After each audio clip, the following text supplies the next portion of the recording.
हिंदू समाजामध्ये अत्यंत पवित्र असं समजला जाणारा अधिक मास सध्या सुरू आहे आणि याच कारणामुळे मोठ्या संख्येने भाविक आणि वारकरी हे गोदावरी नदीमध्ये म्हणजे पैठण येथील गोदावरी नदीच्या पात्रामध्ये पवित्र स्नान करण्यासाठी येत आहेत। आणि सध्या उन्हाचा कडाका वाढल्यामुळे मोठ्या संख्येने पर्यटक हे जायकवाडी धरणावर भेट देत आहेत आणि जायकवाडी धरणावर भेट देत असताना अनेक पर्यटक हे जायकवाडी धरणामध्ये पोहण्यासाठी उतरत आहेत। आणि याच कारणामुळे मागच्या 8 दिवसांमध्ये पैठणच्या गोदावरी नदी पात्रात आणि जायकवाडी धरणात 4 जणांचा बुडून मृत्यू झालेला आहे। 30 मे रोजी शेणपुंजी रांजणगाव येथील 17 वर्षीय आदिराज शिंदे हा त्याच्या आई आणि लहान भावासह गोदावरी नदीमध्ये स्नान करण्यासाठी आला होता। मात्र त्याचा लहान भाऊ बुडत असल्याचे त्याच्या लक्षात आल्यावर तो त्याला वाचवण्यासाठी गेला। मात्र या घटनेत आदिराज शिंदे याचा बुडून मृत्यू झाला।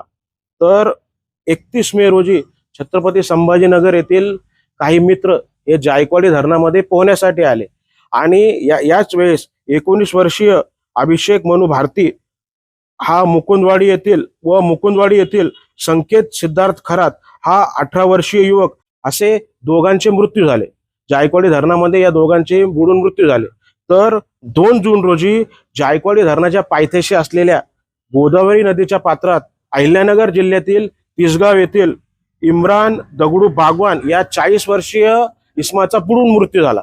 अशा प्रकारे मागच्या 8 दिवसात 4 जणांचा जायकवाडी धरण आणि पैठण येथील गोदावरी पात्रात बुडून मृत्यू झालेला आहे।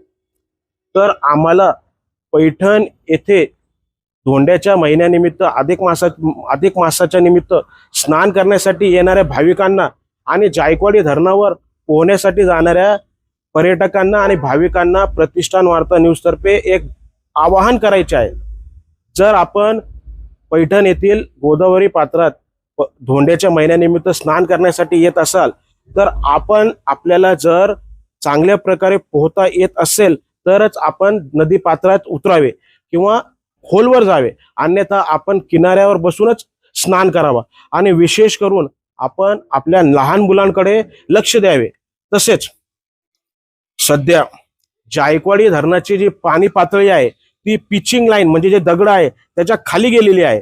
परिणामी दगड जे आहेत, पिचिंगचे जे दगड आहे त्याच्यावर शेवाळ साठून त्याच्यावर घसरण निर्माण झालेली आहे आणि पिचिंगच्या खाली ही पाणी पातळी ही अत्यंत खोल आहे। याचा अंदाज हा जो जायकवाडी धरणामध्ये पोहण्यासाठी उतरतो त्याला येत नाही।